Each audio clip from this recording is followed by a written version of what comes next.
dalam berapa masa? Untuk Tiga sekarang- segmen ya, tiga segmen. Ya? Tiga segmen. Apa? Tiga segmen kan? Tiga blok. Nak minta Ustazah buat endorsement untuk ucapan, bagi sikit ucapan je. Kami akan ambil dalam seminit je tu lah untuk Kenapa? Satu ucapan ulang tahun ke-8 IB Al-Hijrah. Di sini apa di sana? di sini. Oh, harus di sini. Terus Kamera ni, Ustazah pandang je kedua kamera. ucapan Ucapan apa yang pertama? Adi Adha. Yang kedua yang pertama ulang tahun ke-8 IB Al-Hijrah. Oh, Ucapan selamat. Lepas tu yang kedua ucapan menyambut Aidiladha. Ustazah bagilah apa-apa 1 minit. ucapan. kurang 1 minit. Lebih kurang 1 minit Ustazah. Ustazah pandang kamera ni. Oh, Audio okey. oke.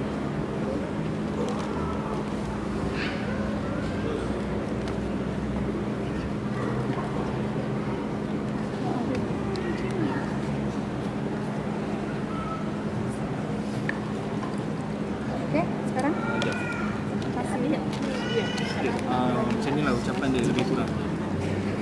Selamat Selamat hari ulang tahun yang ke-8 kita lagi. Dan ucapan untuk Aidiladha. Di sini bukan yang betul selamat hari raya Aidil. Kalau di Indonesia Ustazah. Idul.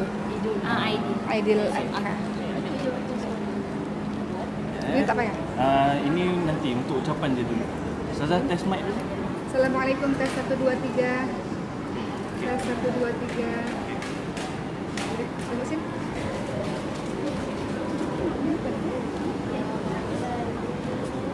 Ini apa nih, Bu? Apa lagi?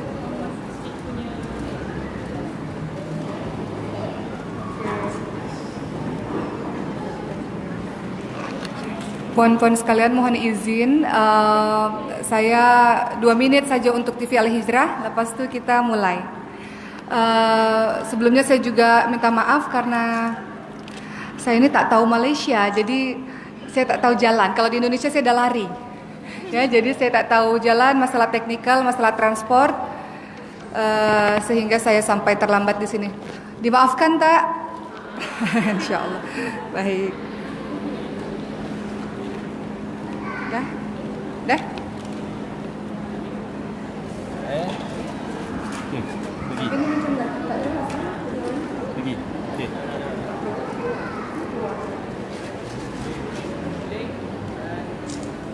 Assalamualaikum warahmatullahi wabarakatuh. Saya Oki Setiana Dewi. Selamat hari ulang tahun yang ke-8 untuk TV Al-Hijrah. Semoga kehadirannya mendatangkan kebaikan, asbab hidayah bagi banyak orang, insya Allah. Semua keluarga besar TV Al-Hijrah dan yang menontonnya, insya Allah menjadi hamba-hamba yang disayangi oleh Allah. Barakallahu fikum. Semoga Allah memberkahi semua.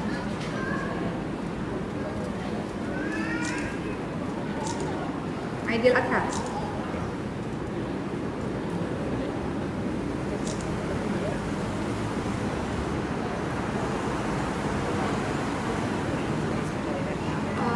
Pak, untuk siapa? Penonton Al-Hijrah, Kak? Penonton Al-Hijrah. Saya sebutkan, Kak? Penonton Al-Hijrah saya sebutkan, Kak? Penonton Al-Hijrah. Assalamualaikum warahmatullahi wabarakatuh. Saya Oki Setiana Dewi. Selamat Hari Raya Aidil Adha untuk seluruh penonton Al-Hijrah. Semoga kita bisa mengikuti, mencontoh Nabi Ibrahim alaihissalam dengan kesabarannya, tawakal ala Allah, berserah diri kepada Allah Subhanahu wa taala, sabar yang sangat luar biasa, pengorbanan yang sangat luar biasa. Mudah-mudahan bisa menjejak ulang ya. Assalamualaikum warahmatullahi wabarakatuh. Saya Oki Setiana Dewi. Selamat Hari Raya Aidil Adha untuk seluruh penonton Al-Hijrah. Semoga kita bisa mencontoh, mengikuti teladan kita Nabi Ibrahim alaihissalam dalam kesabarannya, dalam kekokohan agamanya, dalam tawakal ala Allah yang sangat luar biasa, kepasrahannya kepada Allah Subhanahu wa taala. Mudah-mudahan di Hari Raya Idul Adha ini kita menjadi orang yang lebih baik daripada sebelumnya dengan mengikuti Nabi Ibrahim alaihissalam, insyaallah. Oke?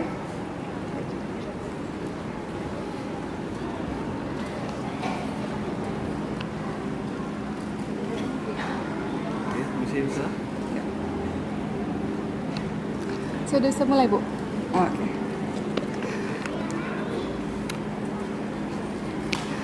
Baik.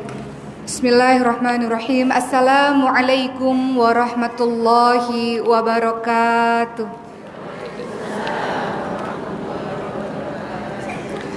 Alhamdulillahi rabbil alamin wa bihi nasta'in ala umurid dunya waddin wassalatu wassalamu ala asrafil anbiya'i wal mursalin wa ala alihi wa sahbihi ajma'in amma ba'du. Rabbi shrah li sadri wa yassir li amri wahlul 'uqdatam min lisani yafqahu qawli. Sebelum kita mulai kegiatan kita pada hari ini, mari bersama-sama kita tundukkan kepala kita, kita angkat tangan kita. Kita meminta kepada Allah Subhanahu wa taala akan keberkahan hari ini. Ya Allah, ya Rahman, ya Rahim, pada hari ini kami berkumpul di masjid ini, ya Allah. Engkau ringankan langkah kaki kami di masjid ini, ya Allah. Jadikanlah kehadiran kami di masjid ini, ya Allah, menjadikan diri kami menjadi diri yang lebih baik dengan Engkau buka hati kami, ya Allah, dalam menerima ilmu, ya Allah. Bersihkan hati-hati kami, ya Allah. Sucikan hati-hati kami, ya Allah. Mudahkanlah kami, ya Allah, dalam memahami ajaran agamamu, wahai Allah. Dan jadikanlah kegiatan kami hari ini penuh dengan keberkahan, ya Allah. Penuh dengan segala sesuatu yang bertambah kebaikan dalam diri kami. Dan jadikanlah kami orang-orang yang ketika mengetahui mampu untuk mengamalkannya, wahai Allah. Berikan cahaya pada penglihatan kami, pada pendengaran kami, pada lisan kami, pada hati kami, ya Allah. Mudahkan, ya Allah, mudahkanlah, ya Allah, dalam memahami agamamu pada hari ini, ya Allah. Amin, amin, ya Rabbal Alamin. Astagfirullahaladzim, astagfirullahaladzim, astagfirullahaladzim.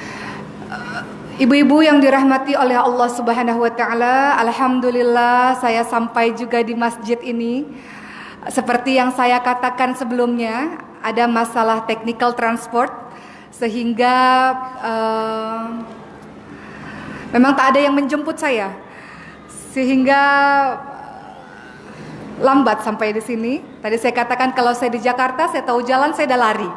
Tapi karena saya di Malaysia, saya tak tahu tempat ini, sehingga saya mengikutilah siapapun yang membawa saya. Jadi mohon maaf kalau ada keterlambatan.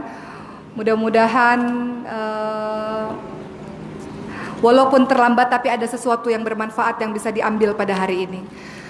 Baik, kita mulai pada hari ini, ibu-ibu sekalian. Menjadi wanita syurga, bidadari dunia adalah idaman, adalah cita-cita untuk kita semua. Menjadi seorang wanita syurga tentunya memerlukan usaha yang luar biasa dalam kehidupan ini. Maka saya selalu membagi peran-peran muslimah menjadi 5 bagian agar memudahkan kita untuk menjadi wanita-wanita syurga. Yang pertama yang harus kita pahami adalah betul-betul kita tahu peran kita sebagai seorang hamba Allah. Kedua, betul-betul kita paham peran kita sebagai seorang anak, peran kita sebagai seorang istri, peran kita sebagai seorang ibu, dan peran kita sebagai seorang anggota masyarakat. Kelima-limanya kita harus melakukannya dengan semaksimal mungkin. Peran sebagai seorang hamba Allah bagi orang-orang yang menyadari untuk apa dia diciptakan oleh Allah Subhanahu wa taala. Allah Subhanahu wa taala mengatakan dalam surah Adz-Dzariyat ayat 56, "Wa ma khalaqtul jinna wal insa illa liya'budun." Dan tidaklah aku menciptakan jin dan manusia kecuali untuk beribadah kepadaku. Dengan mengerti konsep seperti itu, maka kita memahami bahwa semua kegiatan kita di muka bumi ini harusnya adalah dalam rangka ibadah kepada Allah Subhanahu wa taala. Ibadah tidak hanya sholat saja, ibadah tidak hanya berzakat saja, tidak hanya pergi haji, umroh dan lain-lainnya, tapi semua perkara yang sekiranya Allah ridha dengan perbuatan kita, Allah cinta, Allah senang, itulah bagian dari ibadah. Begitu pula sebaliknya, kita tak melakukan hal-hal yang dibenci oleh Allah, yang diharamkan oleh Allah Subhanahu wa taala.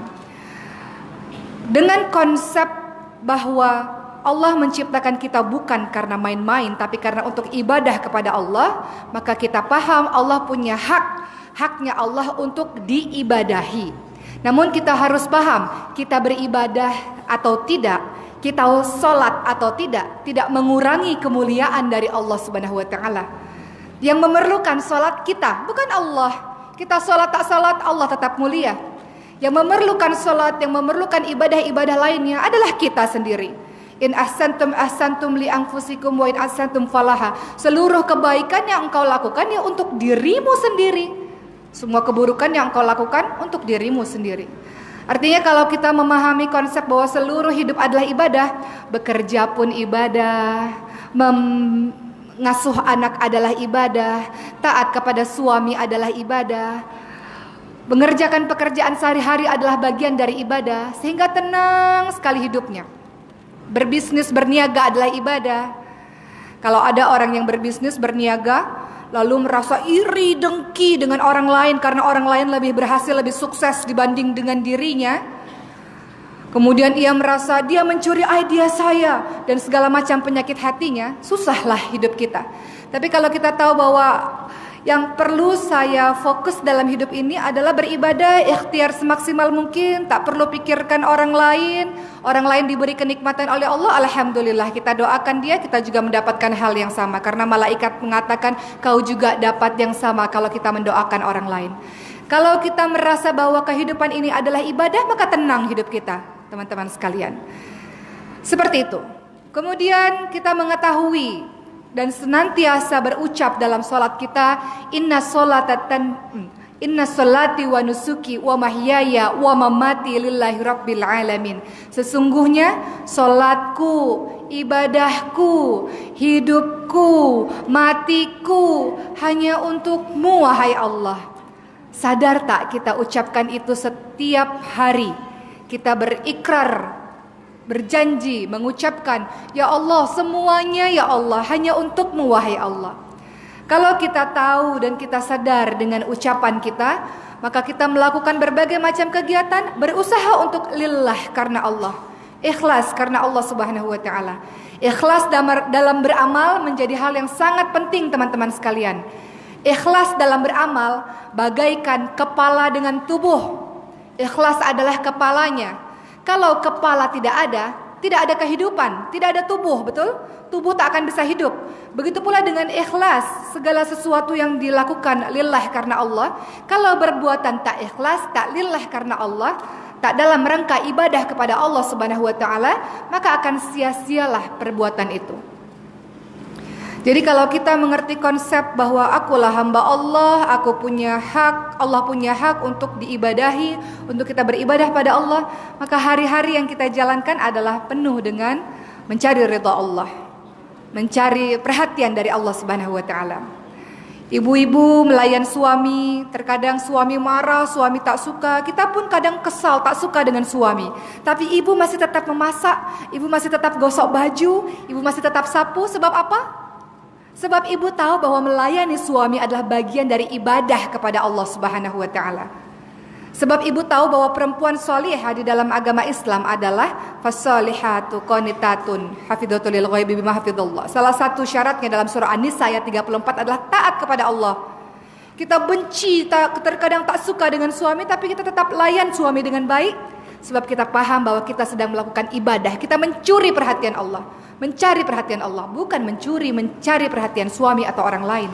Itu adalah bagian dari memahami konsep bahwa hidup kita adalah fungsinya sebagai seorang hamba Allah yang pekerjaannya adalah mengabdi.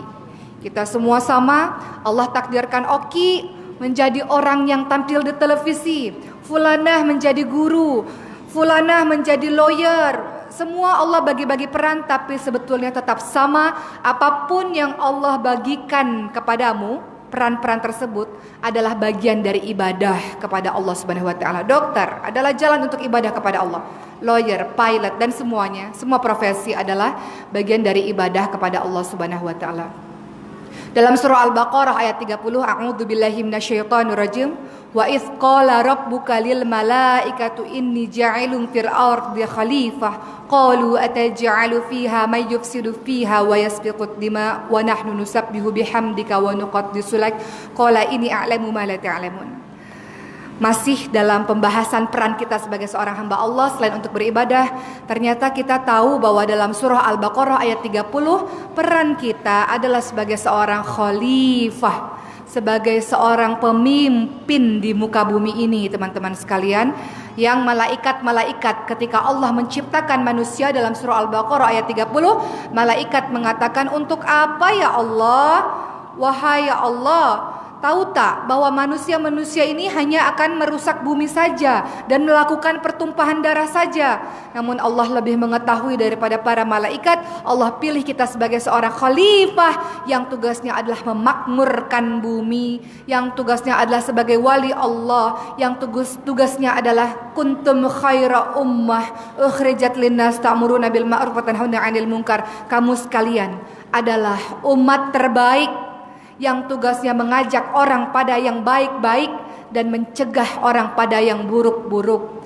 Seorang khalifah, seorang pemimpin yang salah satu tugasnya adalah mengajak orang lain pada yang baik-baik, mencegah orang lain pada yang buruk-buruk, memakmurkan bumi. Pertama, tugas sebagai seorang hamba Allah. Kemudian yang kedua, tugas dari kita semua, teman-teman sekalian, kita semua adalah seorang anak, betul? Di dalam agama Islam, birrul walidain, berbuat baik kepada kedua orang tua sangat penting. Sampai biasanya kalau kita buka Al-Quran selalu yang pertama adalah jangan menyekutukan Allah. Yang kedua biasanya adalah perintah untuk berbuat baik kepada kedua orang tua kita. Coba lihat surah Luqman ayat 13 sampai 14. Surah Luqman ayat 13 kita lihat, ya bunayya, Luqmanul Hakim adalah seorang yang bijaksana memberikan nasihat untuk anaknya. Ya bunayya, la tusyrik billah, inna syirka la dzulmun adzim. Wahai anakku, jangan menyekutukan Allah. Jadi yang pertama, ajaran pertama adalah akidah dulu, tauhid dulu. Jangan menyekutukan Allah, karena ketika engkau menyekutukan Allah, maka itu adalah sebuah kezaliman yang besar. Jangan menyekutukan Allah, jangan menduakan Allah. Sebagaimana surah Al-Ikhlas, surah yang berisi tentang tauhid. A'udzubillahi minasyaitonirrajim. Qul huwallahu ahad, Allahus samad, lam yalid wa lam yulad wa lam yakul lahu kufuwan ahad.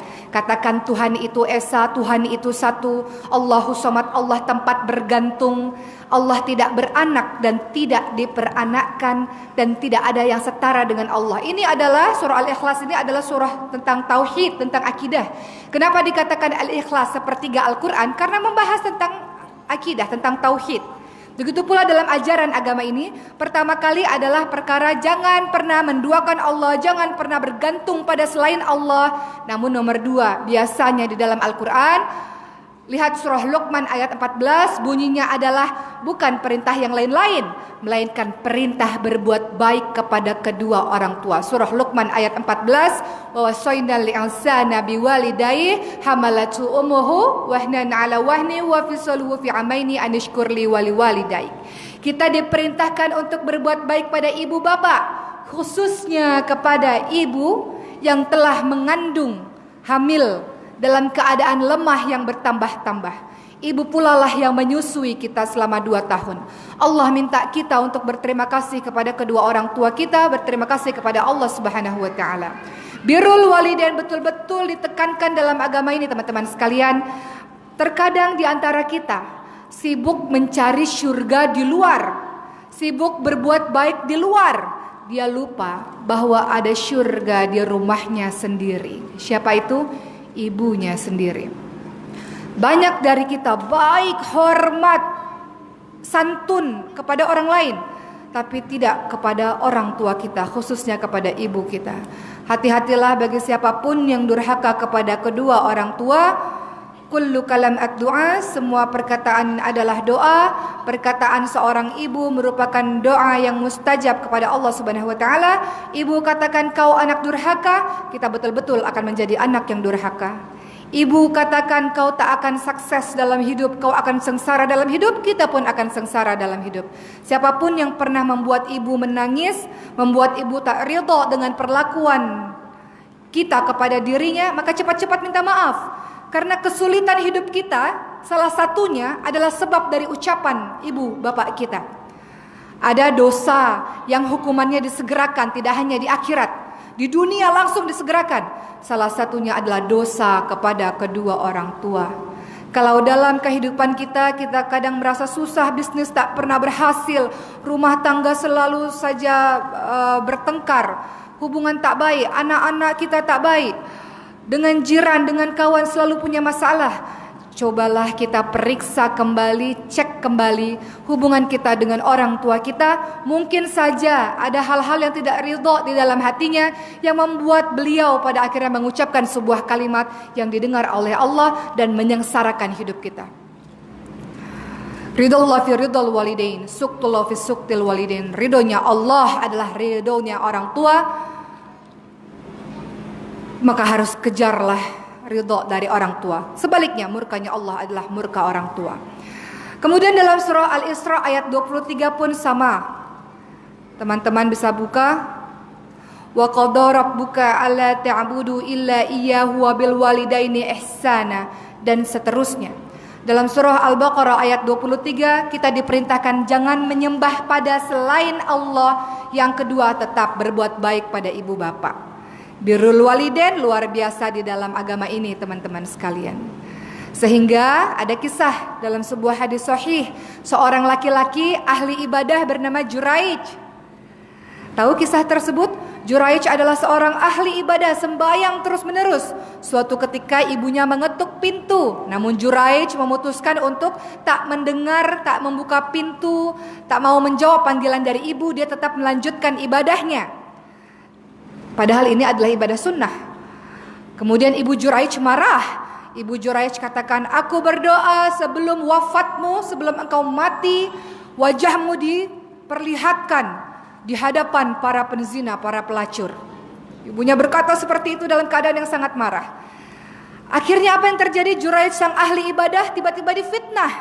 Suatu ketika ada seorang wanita penzina kemudian mengadu pada raja, wahai raja, aku tengah mengandung raja. Siapa ayah dari anakmu? Kata raja.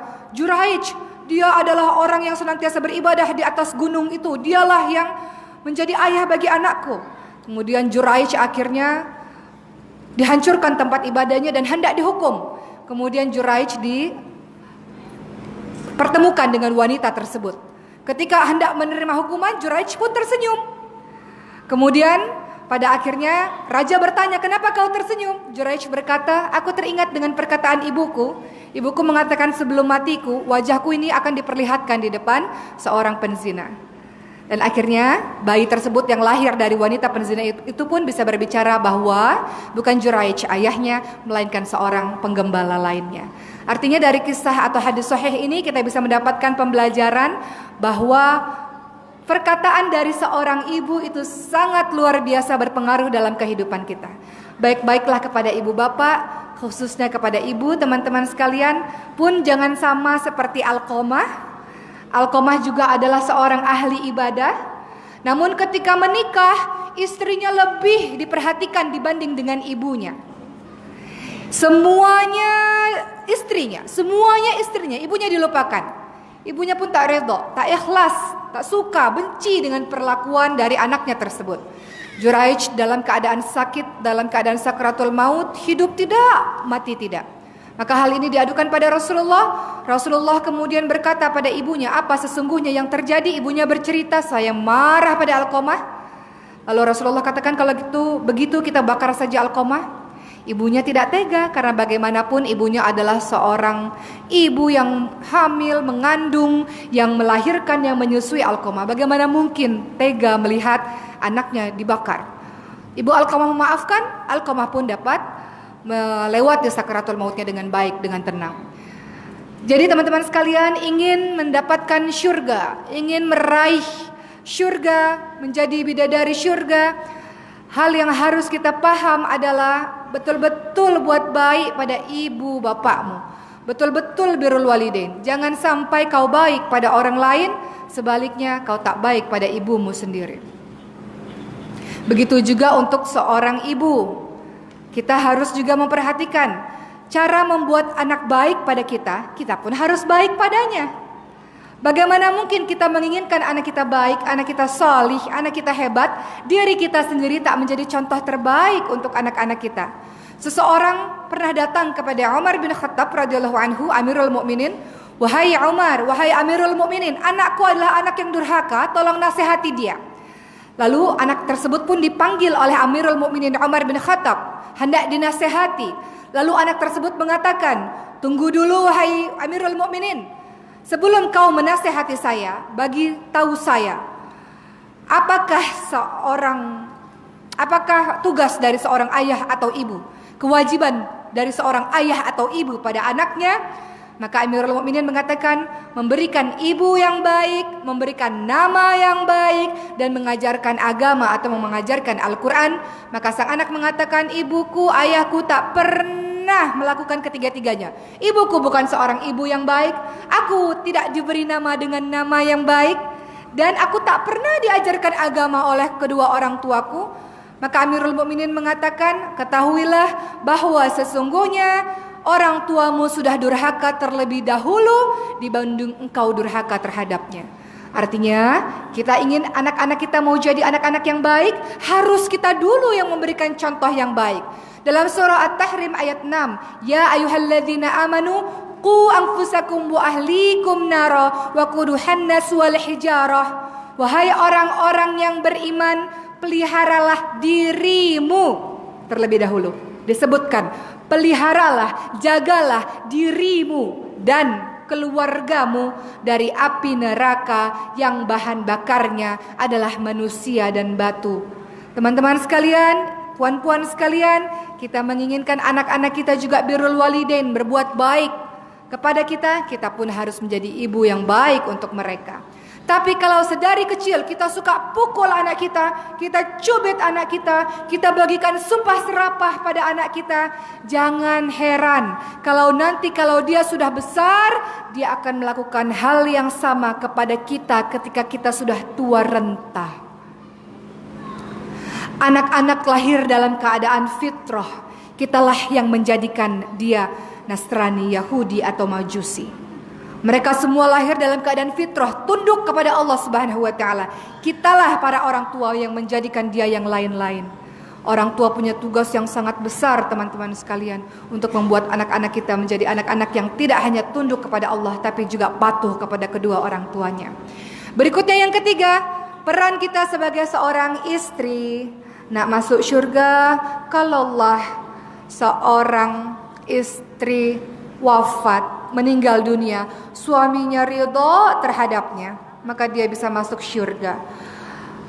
Kalau seorang istri sudah sholat 5 waktu, puasa di bulan suci Ramadan, menjaga dirinya, harta suaminya, kesucian dirinya, dia masuk syurga dari pintu mana saja yang dia inginkan. Begitu kata Rasulullah SAW.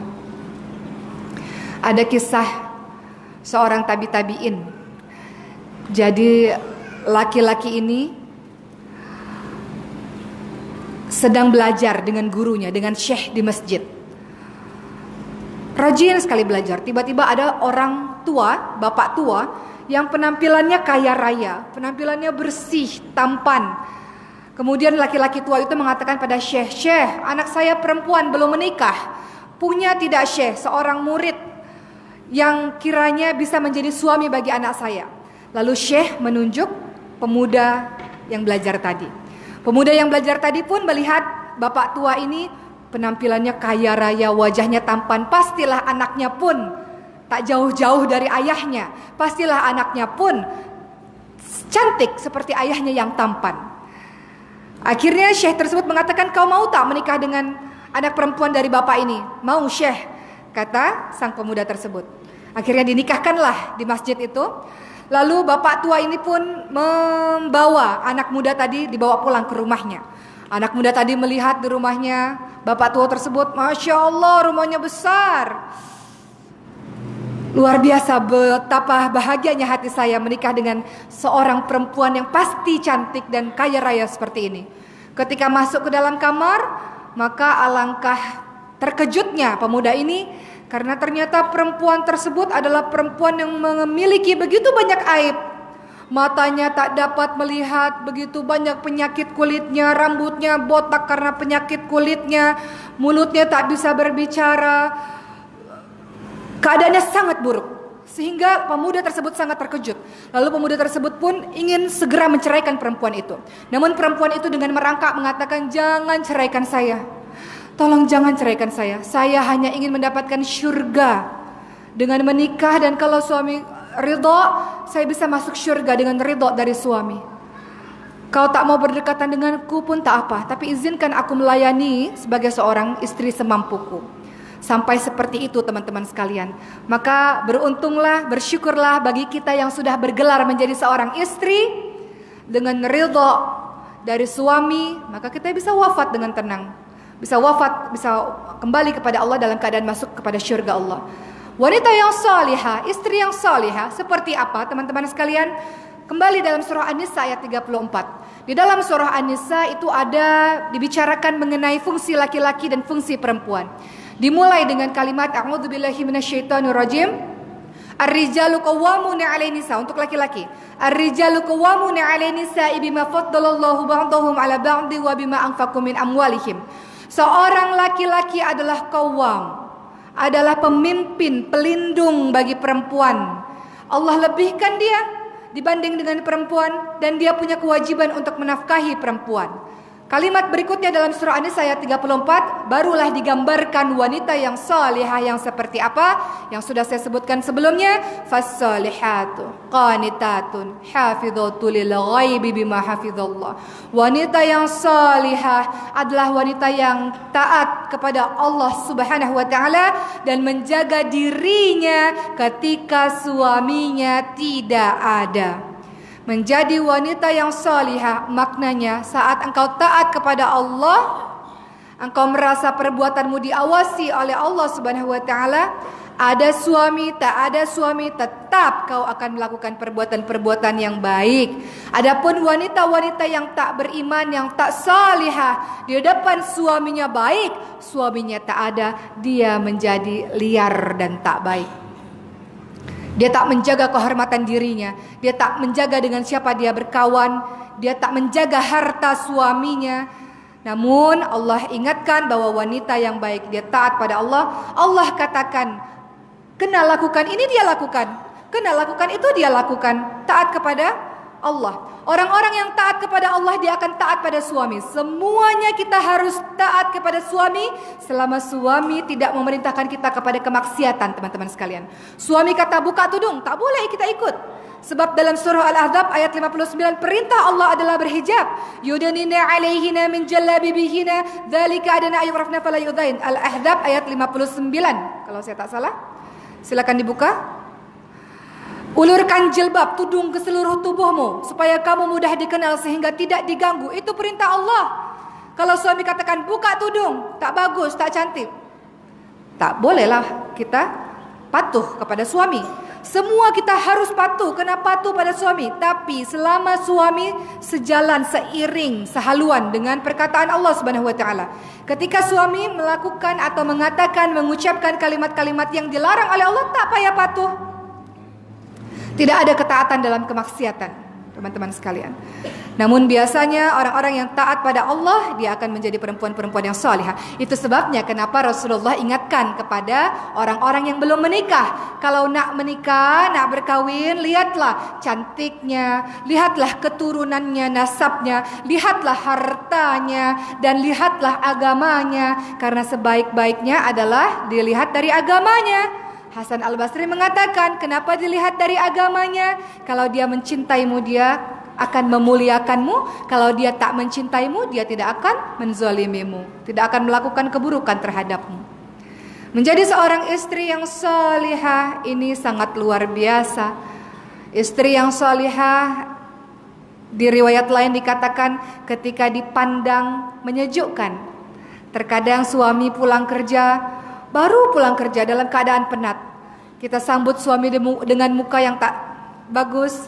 Kita sambut suami dan kita ceritakan hal-hal yang buruk, perkara anak-anak kita, padahal suami kita baru pulang kerja. Saya contohkan kisah Ummu Sulaim dengan Abu Talhah. Bagaimana Ummu Sulaim ketika suaminya pulang, mengucapkan kalimat-kalimat yang baik. Ummu Sulaim memiliki anaknya sakit dan meninggal dunia, teman-teman sekalian. Abu Talhah pergi berperang. Ketika Abu Talhah pulang, Ummu Sulaim mengatakan pada saudara-saudaranya, jangan bagi tahu apapun. Biar saya saja yang bagi tahu pada suami saya mengenai anak kami. Malam itu Abu Talhah mengatakan, bagaimana keadaan anak kita? Ummu Sulaim mengatakan, anak kita dalam keadaan baik-baik saja, dalam keadaan tenang saja. Maka pada malam itu Ummu Sulaim memasakkan masakan paling sedap. Dan malam itu Ummu Sulaim melayani suaminya dengan baik seolah-olah seperti malam pertama. Di pagi hari, singkat cerita, Ummu Sulaim pun mengatakan, wahai suamiku, sesungguhnya anak kita adalah milik Allah dan Allah bisa ambil kapanpun. Abu Talhah paham dan Abu Talhah marah. Hal ini diadukan pada Rasulullah. Rasulullah mengatakan bahwa semoga kelak dari keturunanmu akan lahir orang-orang yang salih dan salihah, keturunan yang salih dan salihah. Ummu Sulaim adalah wanita yang salihah. Lihat bagaimana pandainya perempuan ini, Ummu Sulaim bisa mengatakan hal yang mampu menenteramkan hati suaminya. Beliau pilih kalimat-kalimat yang baik kepada suaminya. Beliau tahu ketika suaminya dalam keadaan penat, dalam keadaan tengah pulang berjuang, tak bolehlah bagi berita buruk seketika. Jadi dia kena ambil masa untuk menenangkan dirinya dan menenangkan hati suaminya. Wanita yang salihah. Wanita yang salihah seperti siapa lagi? Seperti Khadijah radhiyallahu anha. Ada 4 wanita penghulu syurga, teman-teman sekalian, yang disebutkan dalam hadis sahih. Siti Maryam, Fatimah, Khadijah dan Asia. Kita bincang dulu perkara Khadijah radhiyallahu anha. Seorang wanita yang qurratu a'yun, menjadi penyejuk mata, penyejuk hati untuk suaminya. Tengok apa yang dilakukan oleh Khadijah ketika Nabi Muhammad SAW baru menerima wahyu di Gua Hira dalam keadaan takut dan menggigil. Rasulullah pulang, Khadijah lah yang menenangkan Rasulullah. Khadijah tak bertanya banyak. Khadijah menenangkan Rasulullah. Ketika Rasulullah sudah dalam keadaan tenang, diselimuti oleh Khadijah, Khadijah barulah bertanya apa yang sesungguhnya terjadi dan mencari solusi. Dibawalah Rasulullah kepada Waraqah bin Naufal untuk menceritakan apa yang sesungguhnya terjadi pada Rasulullah SAW. Wanita yang salihah bukan menyusahkan, ia menenteramkan, qurratu a'yun. Karena ibu-ibu sekalian, baby itu bukan anak kecil saja. Ada yang namanya big baby. Siapa itu big baby? Suami kita. Suami kena kita uruskan. Oleh karena itu seorang istri kenalah jadi penyejuk mata, penyejuk hati yang menenteramkan kita. Contoh Khadijah radhiyallahu anha, dan bukannya menambah masalah tapi menjadi pemecah masalah, dalam artian membantu suami dalam menyelesaikan masalah yang dia hadapi. Seperti Khadijah yang menyelesaikan masalah dari Rasulullah SAW, mencari solution dari sebuah permasalahan. Seorang istri luar biasa, Masya Allah. Kalau kita lihat istri lain, Asiyah yang disebutkan sebagai wanita-wanita penghulu syurga. Asiyah istri yang salihah, namun suaminya adalah Fir'aun. Tapi masih tetap kokoh dalam akidahnya, masih tetap baik dalam agamanya, cinta pada Allah luar biasa. Suami kita bukan Fir'aun, ibu-ibu sekalian. Kenapa tak sabar? Asiyah suaminya Fir'aun, sabar. Sampai Allah akhirnya membuatkan rumah di syurga bagi Asiyah. Suami kita bukan Fir'aun, tak sejahat Fir'aun. Kenapa tak sabar dalam menghadapi suami? Kalau ada permasalahan rumah tangga, saya nasihatkan untuk diri saya sendiri. Allah katakan apa? Ista'inu bis-sabri was-shalah. Minta pertolongan pada Allah dengan sabar dan dengan salat. Banyak orang-orang punya permasalahan rumah tangga, dia upload di sosial media, dia publish di sosial media. Dia ceritakan masalah rumah tangga dia pada orang lain. Banyak seperti itu. Kenapa engkau lakukan itu? Hunna libasul lakum wa antum libasul lahun. Kita dan suami seperti pakaian, saling menutupi aib satu sama lain. Engkau membuka aib suamimu sendiri, maka engkau sedang membuka aib dirimu sendiri. Engkau katakan pada orang lain, engkau ceritakan pada orang lain, suamiku, suami yang buruk, suami yang pelit, suami yang semua kata-kata buruk kita gunjingkan suami kita. Sesungguhnya engkau tengah membuka aib dirimu sendiri. Ingat kisah Nabi Ismail alaihi salam. Ketika Nabi Ismail alaihi salam pada saat itu memiliki seorang istri yang suka membawang. Nah, saya tahu bahasa sini kan, suka membawang. Nabi Ibrahim alaihissalam datang ke rumah anaknya Nabi Ismail alaihissalam. Nabi Ismail tak ada di rumah, hanya ada istrinya saja. Nabi Ibrahim katakan, bagaimana suamimu? Istri tersebut tak tahu Nabi Ibrahim adalah ayah dari Nabi Ismail alaihissalam. Suamiku itu miskin, suamiku itu buruk, suamiku itu tak bagus lah, suamiku ini itu. Semua kalimat-kalimat buruk disampaikan pada orang lain. Maka apa kata Nabi Ibrahim? Katakan pada suamimu, kalau suamimu sudah pulang nanti, ganti pintu rumahnya, ganti pagar rumahnya. Setelah hal itu diucapkan kepada Nabi Ismail pun paham bahwa Nabi Ibrahim ayahnya menginginkan Nabi Ismail menceraikan istri yang suka membawang, istri yang suka bergunjing, istri yang suka membuka aib keluarganya sendiri, tak bisa menjaga lisannya. Rasul katakan, man kana yu'minu billah wal yaumil akhir falyakul khairan aw liyasmut. Barang siapa yang beriman kepada Allah dan hari akhir, hendaklah dia berkata-kata yang baik atau diam. Nanti kalau mertua tanya, macam mana rumah tangga? Alhamdulillah baik bu, alhamdulillah baik ayah. Walaupun dalam hati kita tak baik lah keluarga kami nih, banyak masalah lah bu. Tapi kalau masih bisa dihandle, tak payahlah kita membawang cerita pada siapa-siapa perkara rumah tangga kita. Sebab suami istri adalah pakaian, saling melindungi, saling menutupi aib satu sama lain. Berbeda kalau kita punya masalah dan kita menginginkan solution, kita ceritakan pada orang yang memang sekiranya bisa memberikan solution, bukan membuat api menjadi besar. Jadi hati-hati untuk perempuan-perempuan yang suka membawang. Pada akhirnya Nabi Ismail alaihissalam mengganti dengan istri yang baik. Nabi Ibrahim datang lagi. Nabi Ibrahim datang dan berkata kepada istri tersebut, istri yang baru ini, bagaimana suamimu? Alhamdulillah suami saya baik. Alhamdulillah suami saya menjadi imam yang hebat untuk saya. Penuh dengan kata-kata syukur. Inilah perempuan-perempuan yang hebat. Kalau ada masalah, perempuan yang salihah, Allah katakan sabar. Lihat Asia, tengok Asia, sabar. Kemudian minta pertolongan pada Allah dengan salat. Salat adalah waktu terbaik kita untuk bercakap-cakap kepada Allah Subhanahu wa taala. Wudu, salat, menangis sepuas-puasnya di hadapan Allah. Allah yang berikan permasalahan, Allah berikan jalan keluar. Kalau kita ceritakan pada orang lain, belum tentu orang lain mampu memberikan solution kepada kita. Sehingga seorang perempuan yang salihah hari-harinya adalah hari-hari yang penuh dengan menjaga kedekatan hubungannya dengan Allah Subhanahu wa taala. Begitu pula kita lihat ada penghulu wanita syurga lainnya, ada Siti Maryam, ada Fatimah. Kita lihat bahwa Fatimah juga merupakan wanita yang salihah, menjadi ibu rumah tangga yang hebat yang tangannya sampai melepuh-melepuh. Kemudian sempat meminta khadimat, asisten rumah tangga kepada Rasulullah. Rasul katakan, berzikir saja wahai Fatimah, itu jauh lebih baik daripada seorang budak. Jadi ketika ibu-ibu mengerjakan pekerjaan rumah tangga penat, berzikir saja. Ibu masak nasi, ibu gosok baju, ibu mencuci baju, membersihkan rumah. Iringi kalimat dengan zikir. Jangan dengan lagu-lagu yang tidak ada manfaat dan tidak ada faedahnya. Di hari akhir nanti kedudukan kita di syurga, derajat kita ditentukan seberapa banyak ayat-ayat Al-Quran yang kita baca dan kita hafalkan selama di muka bumi. Allah akan katakan baca. Naik lagi, baca dengan tartil sebagaimana engkau membacanya di dunia. Sampai derajat kita yang paling tertinggi, barulah Allah katakan berhenti. Disinilah derajat syurgamu, syurga tertinggi. Jadi banyaklah berzikir kepada Allah Subhanahu wa taala, banyaklah murojaah, melantunkan ayat-ayat suci Al-Quran. Ketika kita masak, ketika kita gosok baju, ketika kita layan suami, ketika kita layan anak-anak, mulut kita ini tak lepas dari zikir.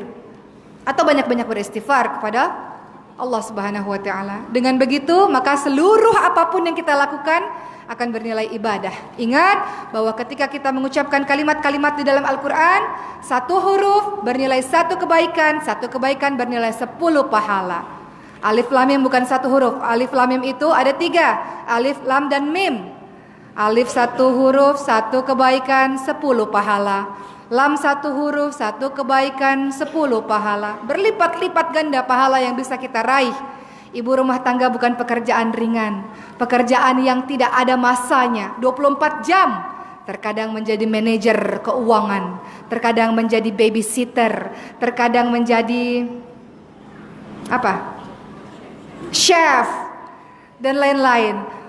Seorang ibu rumah tangga adalah pekerjaan yang dahsyat luar biasa dan mendapatkan pahala yang hebat, apalagi apabila diiringi dengan zikir demi zikir. Fatimah mencontohkan kita untuk senantiasa berzikir ketika melakukan pekerjaan-pekerjaan rumah tangga. Itu adalah seorang istri, teman-teman sekalian. Pun seorang istri jauh-jauhilah diri dari prasangka-prasangka yang buruk. Biasanya kalau orang-orang yang baru berkahwin, orang yang baru menikah, suuzon luar biasa. Dia tengok, dia cek handphone suaminya. Dia tadi bagi pesan pada siapa? Dia call siapa? Dia berfoto dengan siapa? Suaminya pergi 5 menit sekali call saya ya suami saya. Tak boleh tak call, kena ambil foto pada orang-orang, kena bagi tahu saya dengan siapa kamu pergi 5 menit sekali. Biasa ini orang-orang yang baru menikah. Tak payahlah suuzon macam itu. Betul tak Bu? Nanti kalau sudah 10 tahun, 20 tahun menikah, tak ada lagi macam itu Bu ya, insya Allah. Kenapa seperti itu? Karena banyak perempuan-perempuan yang suuzon, berprasangka buruk pada suaminya luar biasa. Ya ayyuhalladzina amanu, surah Al-Hujurat ayat 12. A'udzubillahi minasyaitonirrajim. Ya ayyuhalladzina amanu jtanibu katsiran minadh-dhonn inna ba'dadh-dhonni itsm wa la tajassasu wa la yaghtab ba'dukum ba'da. Wahai orang-orang beriman, jauhilah kebanyakan dari prasangka, karena sebagian dari prasangka adalah dosa.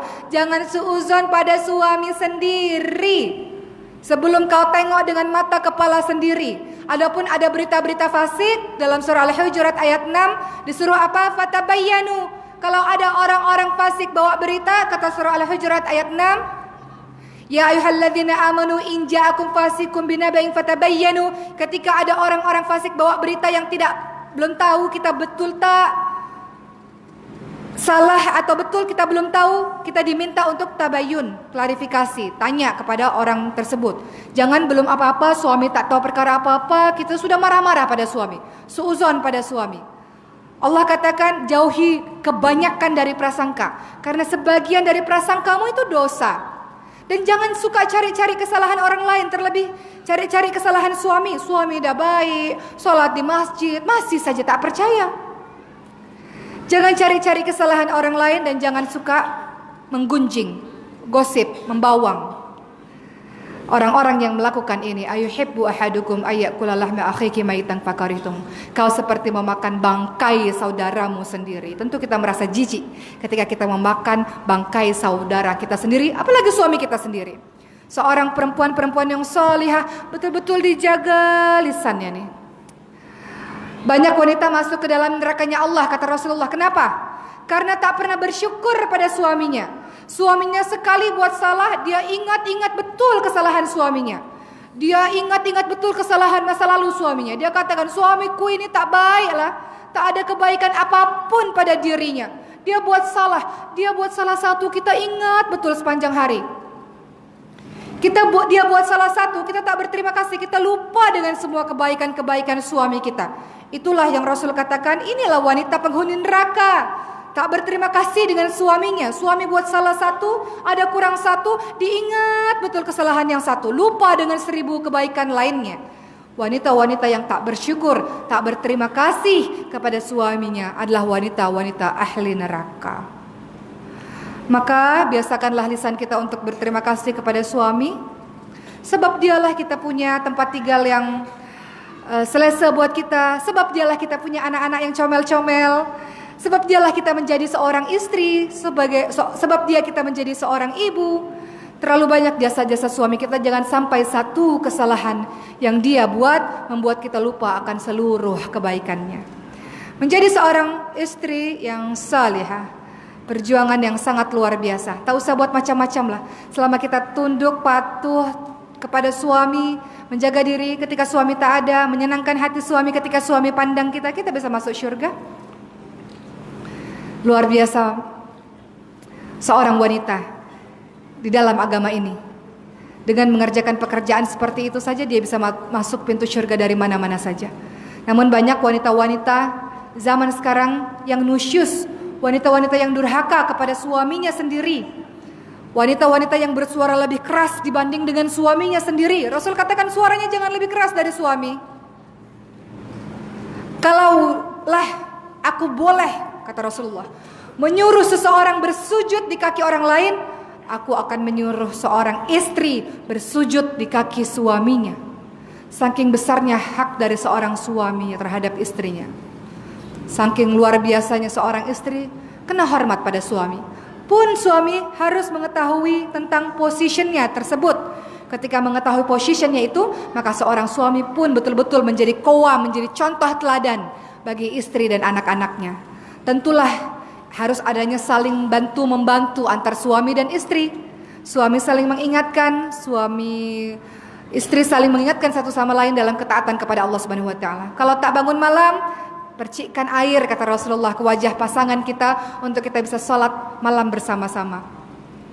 Apa tujuan pernikahan? Litaskunu ilaiha wa ja'ala bainakum mawaddatan wa rahmah. Surah Ar-Rum ayat 21. Tujuan pernikahan adalah sakinah, mawaddah, warahmah. Tujuan pernikahan adalah penuh dengan ketentraman, kasih sayang, penuh dengan cinta satu sama lain. Itu semua bisa diwujudkan kalau suami dan istri paham positionnya masing-masing, mengerjakan tugasnya masing-masing dan saling bantu-membantu satu sama lain. Wa ta'awanu 'alal birri wat taqwa wa la ta'awanu 'alal itsmi wal 'udwan. Tolong menolong dalam kebaikan, dalam ketakwaan, dan jangan saling tolong menolong dalam dosa dan permusuhan. Banyak kan suami istri yang saling tolong menolong dalam dosa dan permusuhan, akhirnya masuk penjara bersama-sama, corruption bersama-sama contohnya. Tapi kita adalah suami dan istri yang berusaha untuk mencari ridha Allah, saling tolong menolong dalam perihal kebaikan, insyaallah. Kemudian yang terakhir, peran kita sebagai seorang anggota masyarakat.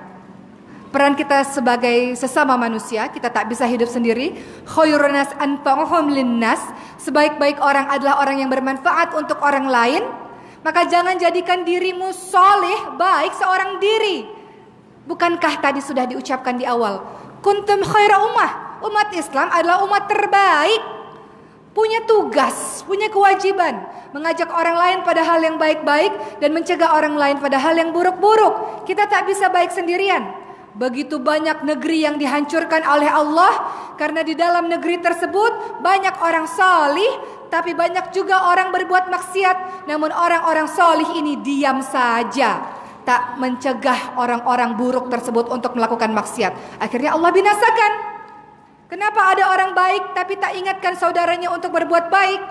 Begitu pula kalau kita ambil contoh yang lain, kita di dalam kapal, ada orang-orang yang berada di bawah kapal haus, nak minum, dia bolongkan kapal.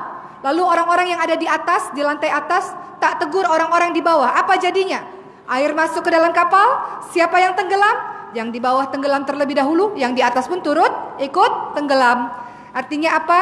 Artinya keberadaan kita di hadapan sesama manusia haruslah membawa sesuatu yang bermanfaat, sesuatu yang menjadi inspiration bagi banyak orang. Tak punya ilmu lah, tapi punya tenaga. Tak punya tenaga lah, tapi punya harta. Kita bisa berikan apapun di jalan Allah Subhanahu wa taala. Ada seorang nenek yang sangat tua sekali. Punya kebiasaan menyapu daun-daun, sampah-sampah yang ada di sekitar masjid yang sangat luas. Suatu ketika ada anak-anak muda datang, dan anak-anak muda tersebut pun melihat nenek itu dan merasa kasihan. Nenek itu seorang diri dalam keadaan bungkuk, menyapu pelan-pelan satu demi satu. Akhirnya anak-anak muda ini mengatakan pada teman-temannya, kita bantu, kita tolong nenek ini, kasihan dia. Setiap hari kita kena sapu masjid ini supaya nenek tersebut tak payah lagi sapu masjid ini. Lalu apa yang terjadi? Nenek tersebut pun ketika datang ke masjid, masjid sudah dalam keadaan bersih. Nenek itu pun menangis sangat keras. Ketika nenek tersebut menangis betul-betul, anak-anak muda itu pun bertanya pada nenek, "Nek, kenapa, Nek? Siapa yang menyapu masjid ini?" kata nenek. Lalu anak-anak muda itu mengatakan, kamilah yang ikut membantu nenek untuk bisa membersihkan masjid ini, sehingga nenek tak payahlah sapu-sapu masjid lagi. Nenek bisa istirahat, kena rehat, nenek sudah tua. Tapi nenek tersebut semakin nangis, nangisnya semakin kuat. Kenapa, Nek? Apa yang dikatakan oleh nenek itu? Anak muda, kalian masih muda, masih kuat. Kalian punya tenaga. dengan tenaga yang kalian miliki, kalian bisa bantu agama Allah Subhanahu wa taala. Kalian juga adalah anak-anak muda yang berharta. Lihatlah pakaian kalian, pakaian yang bagus. Dengan harta kalian, kalian bisa tolong agama Allah ini dengan sedekah kalian yang banyak. Kalian anak-anak muda yang pintar, berilmu. Dengan ilmu yang kalian miliki, kalian bisa ajarkan orang lain tentang agama Allah Subhanahu wa taala. Kalian bisa banyak berbuat untuk agama Allah. Aku, kata sang nenek itu, aku sudahlah miskin, tak punya harta. Aku bodoh, tak punya ilmu. Satu-satunya yang masih aku punya adalah sisa tenagaku sebelum Allah memanggilku. Dengan sisa tenagaku inilah aku berharap aku bisa mencari pahala demi pahala sebelum aku kembali kepada Allah Subhanahu wa taala. Dan satu-satunya amal yang aku kerjakan setiap harinya, yang aku lakukan semata-mata untuk mendapatkan pertolongan dari Allah, mengambil pahala dari Allah, kau curi wahai anak-anak muda. Itulah yang menyebabkan aku menangis, kata si nenek ini. Maka teman-teman sekalian, kalaulah punya ilmu, ajarkan ilmu kita di jalan Allah. Khairukum man ta'alamal Qur'an wa 'allamah. Sebaik-baik orang adalah orang yang belajar dan mengajarkan Al-Qur'an. Apapun ilmu yang kita miliki, ilmu dunia, kita ajarkan kepada orang lain. Tak berkurang ilmu itu. Ilmu semakin dibagikan, kita semakin pandai. Tidak ada orang yang mengajarkan ilmu kemudian dia menjadi bodoh. Tak patut pelit dalam membagi ilmu. Ilmu sangat luar biasa teman-teman sekalian. Kita bagikan ilmu yang kita tahu dan di satu masa kita juga sambil terus-menerus belajar. Sedekah, berikan harta terbaikmu di jalan Allah. Setiap hari kita berdoa banyak kepada Allah. Tapi ketika ada kotak infak, kenapa kita bagikan sedikit saja? Di satu sisi kita minta pada Allah banyak, tapi ketika diminta berinfak, begitu pelit harta kita bagikan di jalan Allah. Padahal dalam surah Al-Baqarah, saya lupa ayatnya berapa, tapi bunyinya adalah mathalul ladzina yunfikuna amwalahum fisabilillahi kamatsali habbah, dan seterusnya. Siapapun yang bersedekah di jalan Allah, berinfak, mengeluarkan harta di jalan Allah, bagai satu butir menjadi 7 butir, menjadi 100 butir, 700 kali lipat. Tidak ada orang yang miskin karena bersedekah di jalan Allah Subhanahu wa taala. Tidak ada orang yang jatuh miskin ketika mengorbankan hartanya di jalan Allah Subhanahu wa taala. Umar bin Khattab ketika ingin bersedekah, ingin menyerahkan hartanya, Rasul katakan, "Kau bersedekah berapa?" "Setengah hartaku wahai Rasulullah." Kemudian datang Abu Bakar, "Kau sedekahkan berapa? Kau berikan hartamu berapa?" "Seluruhnya wahai Allah Subhanahu wa taala." Orang-orang yang tak takut menyerahkan hartanya di jalan Allah, insya Allah kita berikan pinjaman kepada Allah, Allah akan menggantikan kita dengan yang berlipat-lipat dan dari arah yang tak disangka-sangka. Berikan harta kita, berikan ilmu kita, berikan tenaga kita. Susah-susah nak cari pahala, mudah saja. Datang ke masjid, ada telekung kotor, bawa pulang telekung, cuci telekung, bawa balik lagi ke masjid.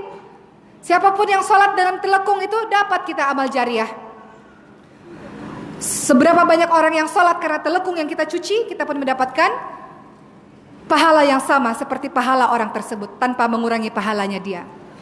Berlomba-lomba fastabiqul khairat, berlomba-lomba dalam berbuat baik teman-teman sekalian. Kelima hal itulah yang sekiranya menjadi kunci kita untuk masuk ke dalam syurganya Allah Subhanahu wa taala. Tambah satu lagi sebelum kita ada soalan. Allah berfirman, "Wasari'u ila maghfiratin min rabbikum wa jannatin 'arduha samawati wal ardu u'iddat lil muttaqin." Bersegeralah mencari ampunan dari Allah dan syurga yang luasnya seluas langit dan bumi. Surah Ali Imran ayat 133. Kalau saya tak salah, nanti lihat lagi ya. Dalam surah tersebut kita diminta oleh Allah untuk bersegera mencari ampunan dari Allah. Maka sehari-hari yang harus kita lakukan adalah, mungkin kita sudah menjadi hamba Allah yang baik dengan beribadah. Menurut kita beribadah yang baik. Mungkin kita sudah merasa kita menjadi orang yang, anak yang baik, istri yang baik, ibu yang baik, anggota masyarakat yang baik. Tapi kita juga harus ingat bahwa tidak hanya sekedar berbuat baik dan berdoa pada Allah agar menerima amalan kita, tapi juga berdoa senantiasa agar Allah mengampuni dosa-dosa kita yang setiap hari kita lakukan. Mata kita tanpa sadari kita melihat hal-hal yang diharamkan oleh Allah. Telinga kita tanpa kita sadari mendengarkan hal-hal yang diharamkan oleh Allah. Lisan kita yang tak bertulang, mudah sekali mengucapkan kata-kata yang mungkin menyakiti hati orang lain. Tangan kita, langkah kaki kita setiap hari bersegera mencari ampunan dari Allah Subhanahu wa taala sebelum tidur. Minta ampun pada Allah, beristighfar kepada Allah atas dosa satu hari yang pernah kita perbuat. Bersegera kepada Allah, meminta ampun kepada Allah karena kita tidak tahu dosa apa yang mungkin membuat Allah murka kepada kita. Dalam surah Az-Zumar ayat 53, Qul ya ibadiyalladzina asrafu ala anfusihim la taqnatu min rahmatillah innallaha yaghfiru dzunuba jami'a innahu huwal ghafurur rahim. Wahai hamba-hambaku yang telah melampaui batas terhadap diri mereka sendiri, jangan berputus asa dari rahmat Allah. Sesungguhnya Allah mengampuni semua dosa. Allah Maha Pengampun, Allah Maha Penyayang. Apapun dosa yang kita perbuat, selagi Allah masih memberikan kehidupan kepada kita, minta ampun kepada Allah, beristighfar kepada Allah. Dan tahu tak punya anak, dalam surah Nuh ayat 10-12, kekurangan harta, disuruh kita untuk beristighfar kepada Allah Subhanahu wa taala. Dan kalau kita beristighfar, ada saja pertolongan dari Allah Subhanahu wa taala. Sebuah kisah nyata. Seseorang datang dari negeri yang sangat jauh, sedang menuju ke sebuah masjid, ingin bermalam di masjid tersebut. Namun marbot masjid, penjaga masjid tak mengizinkan laki-laki tua ini untuk tidur di masjid itu. Lalu ada penjual roti di sebelah masjid tersebut. Penjual roti mengatakan, "Wahai bapak, boleh tinggal bermalam di rumah saya bapak." Dan bapak tua itu pun bermalam di rumah sang penjual roti. Bapak tua itu melihat setiap kali penjual roti membuat rotinya mengaduk apa ini namanya? Tepung, mengaduk tepung, membuat semua masakan. Setiap apa yang beliau lakukan selalu diiringi dengan kalimat Astaghfirullahaladzim. Buka telur, Astaghfirullahaladzim. Kocok telur, Astaghfirullahaladzim. Sepanjang malam istighfar, Astaghfirullahaladzim, Astaghfirullahaladzim. Sampailah Syekh ini mengatakan, setiap detikkah kau mengatakan Astaghfirullahaladzim seperti itu? Lalu apa manfaatnya dalam kehidupanmu? Penjual roti ini mengatakan, tak tahulah wahai Syekh. Yang saya tahu, sepanjang hidup saya senantiasa beristighfar dan Allah selalu mengabulkan doa-doa saya. Namun ada satu saja doa yang belum Allah kabulkan kepada saya. Apa itu? Kata sang bapak tua ini. Saya ingin sekali berjumpa dengan seorang ulama besar, seorang syekh hebat yang saya sudah dengar namanya, ilmunya luar biasa, tapi saya tak pernah tengok mukanya. Saya ingin sekali pergi ke negara itu, ke negeri tersebut, tapi jauh, saya orang miskin, tak punya uang. Siapa nama syekh tersebut? Disebutkanlah nama syekh itu. Lalu bapak tua itu memeluk sang penjual roti. Sayalah syekh yang kau maksudkan. Tak perlu jauh-jauh kau datang ke negeri orang lain. Tak perlu jauh-jauh kau pergi dengan membuang uang yang sangat banyak. Allah kirimkan aku langsung di hadapanmu sebab istighfarmu. Jadi teman-teman sekalian, jangan sekali-kali kita meremehkan istighfar. Berzikir kepada Allah, diamnya seorang mukmin, diamnya seorang muslim, diamnya orang-orang yang dicintai oleh Allah Subhanahu wa taala, diamnya adalah penuh dengan zikir dan penuh dengan meminta maaf kepada Allah Subhanahu wa taala. Baik, mungkin seperti itu. Setelah ini kita akan ada soalan. Saya buka 3 soalan terlebih dahulu, silakan. Ada yang mau bertanya? Ya, silakan. Waalaikumsalam.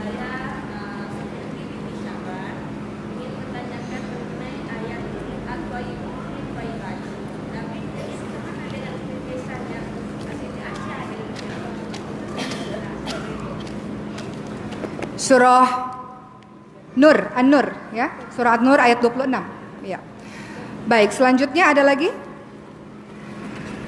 Sambil menunggu saya buka Al-Qur'an dulu. Silakan teman-teman.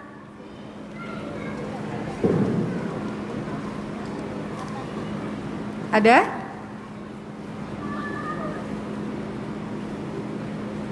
Kalau ada boleh langsung berdiri dan ucapkan. Waalaikumsalam warahmatullahi wabarakatuh.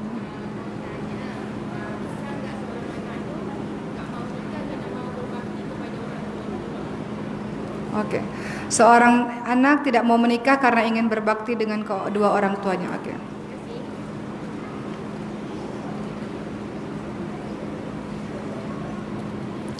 Baik, selanjutnya silakan.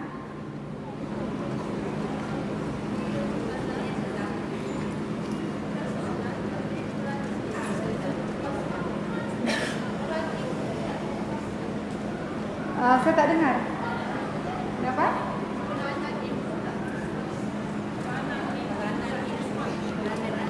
Peranan ibu minta dikupas lagi. Peranan ibu minta dibincangkan lagi. Oke. Panjang nih. Nanti 2 jam lagi. Karena kita akan cakap pasal parenting. Tak apa. Saya dibagi waktu di masjid ini sampai pukul berapa? Tak apa, tapi panjang sedikit. Sampai pukul berapa? 12. 15 menit. Macam mana caranya? Tak apalah. Kurang lebih lah. Oke. Tak apa, tapi agak panjang sedikit. Kita buka surah Luqman. Kalau nak cakap pasal ibu, ini nak cara mengasuh anak atau nak cakap pasal apa?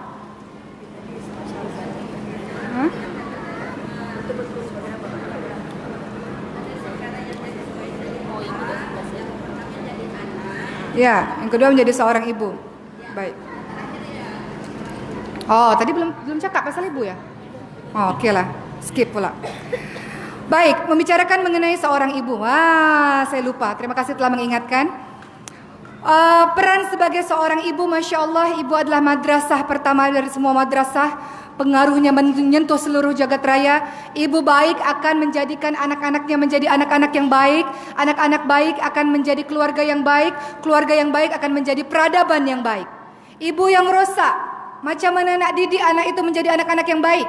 Ibu yang rosak, tak pandai mendidik anak-anak menjadi anak-anak yang baik. Anak-anak pun rusak, keluarga rusak, peradaban pun akan rusak.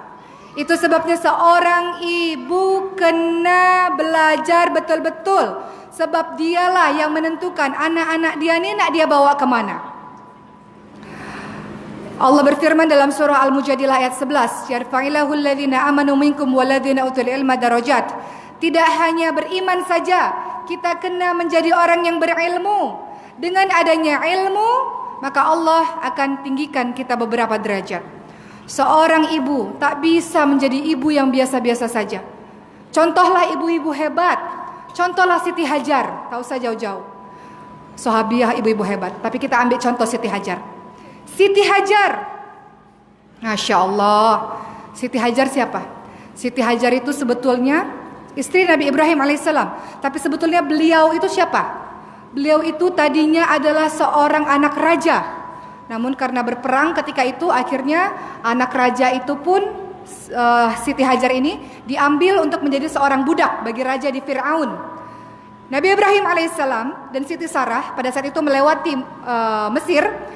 Siti Sarah memiliki kecantikan yang luar biasa. Akhirnya raja Mesir pada saat itu hendak mengganggu Siti Sarah.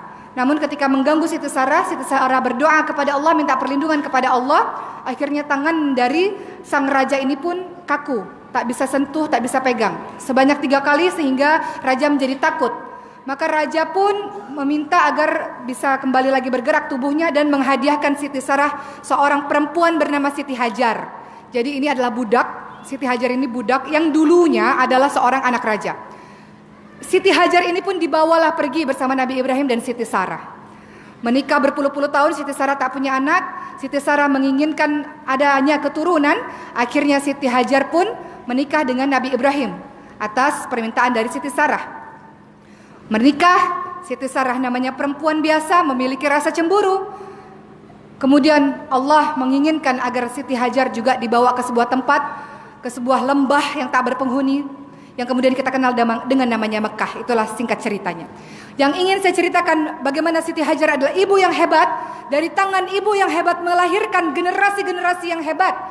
Ketika Nabi Ibrahim alaihissalam dengan Siti Hajar dengan membawa bayi yang masih merah ke sebuah lembah tandus dan tak berpenghuni, Nabi Ibrahim alaihissalam kembali tanpa ada sepatah kata pun.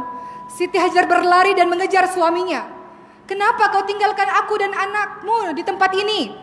Nabi Ibrahim diam saja.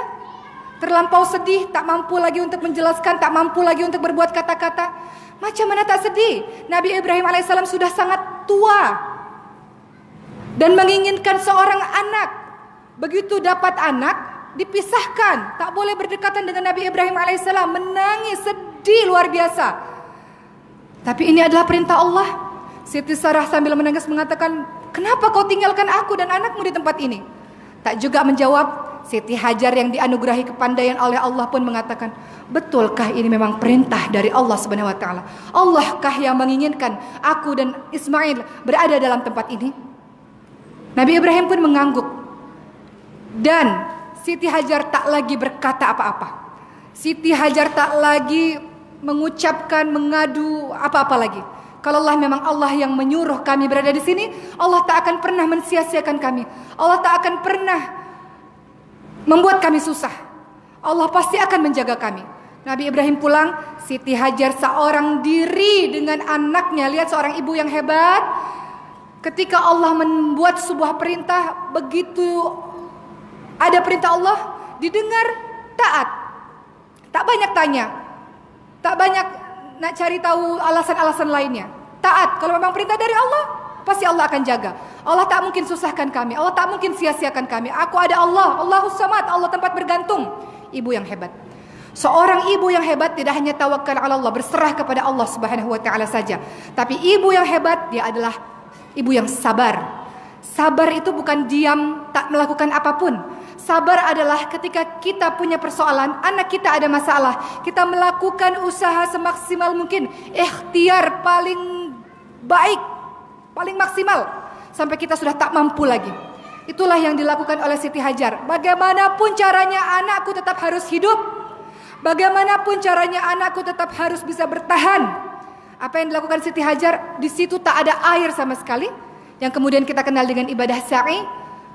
Lari dari Bukit Sofa, lari ke Bukit Marwah. Yang sudah pernah pergi umrah sekarang tak susah. Ada aircon di mana-mana. Lantai pun dingin, sejuk.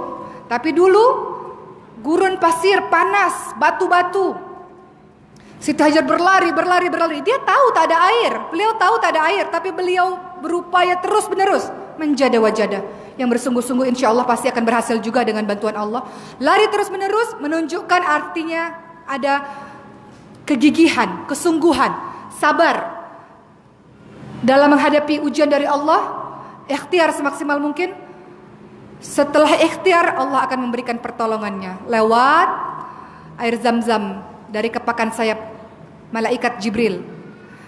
Lewat ibu yang hebat inilah lahirlah seorang anak bernama Ismail alaihissalam. Kita lihat akhlaknya Ismail alaihissalam. Nanti ada hari raya Aidil Adha, kita mengingat peristiwa Nabi Ibrahim dan Nabi Ismail alaihissalam dalam penyembelihan. Bagaimana mungkin ada seorang anak yang mau rela disembelih oleh ayahnya, kalau tidak karena ketakwaannya kepada Allah Subhanahu wa taala. Kalau memang ini perintah dari Allah, lakukan ayahku, tak perlu takut. Semoga aku dimasukkan ke dalam golongan orang-orang yang sabar. Bagaimana mungkin ada orang hebat, anak hebat seperti itu, kalau di belakangnya tak ada ibu yang hebat.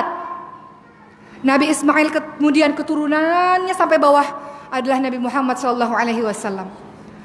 Ibu yang hebat. Maka kita punya tugas ibu-ibu sekalian untuk menjadi ibu yang hebat adalah dengan ilmu, dengan menjaga kedekatan kita kepada Allah Subhanahu wa taala, dengan menjaga keimanan kita kepada Allah Subhanahu wa taala, belajar terus-menerus agar kita paham tentang bagaimana mengasuh anak dengan cara yang diridhai oleh Allah Subhanahu wa taala. Baik, begitu. Karena saya masih harus menjawab pertanyaan lainnya. Masih kurang apa anak lagi? Siti Hajar. Lain-lain lagi masih banyak. Yang saya perlu tekankan kepada ibu-ibu sekalian, bagi ibu-ibu muda khususnya, termasuk dengan saya. Anak saya ini 3 tahun, anak kedua 2 tahun, anak ketiga 6 bulan. Ini kakak yang pertama, saya bawa dia ke masjid-masjid supaya dia tengok ibunya. Doakan mudah-mudahan besar nanti jadi mubalighah juga insyaAllah. Khusus pada ibu-ibu muda, mungkin di sini ada sebagian yang menjadi ibu-ibu muda. Kita punya anak kecil-kecil. Betul-betul kita jaga anak itu, kita bagikan waktu kita, masa kita untuk mendidik anak-anak itu. Beberapa dari kita mengatakan, Allah repotlah, susahlah. Kita pergi ke tandas, dia ikut ke tandas.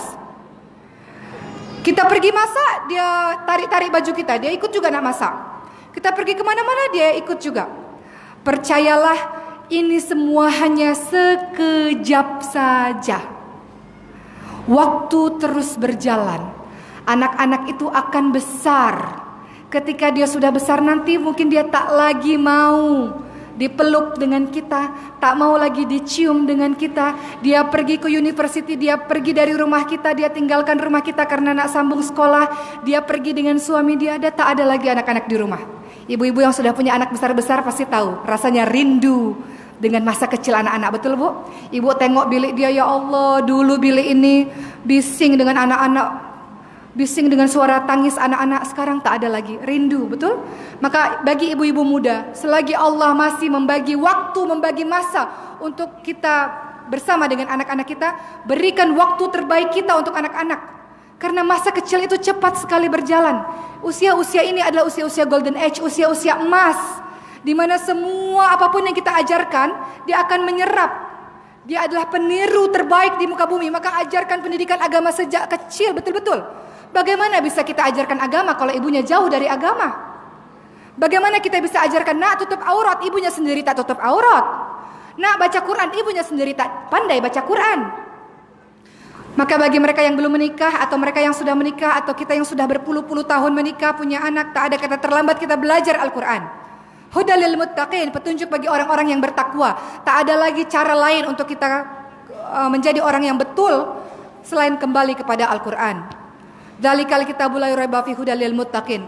Sebuah kitab yang tidak ada keraguan di dalamnya, Al-Baqarah ayat 2, sebagai petunjuk bagi orang-orang yang bertakwa.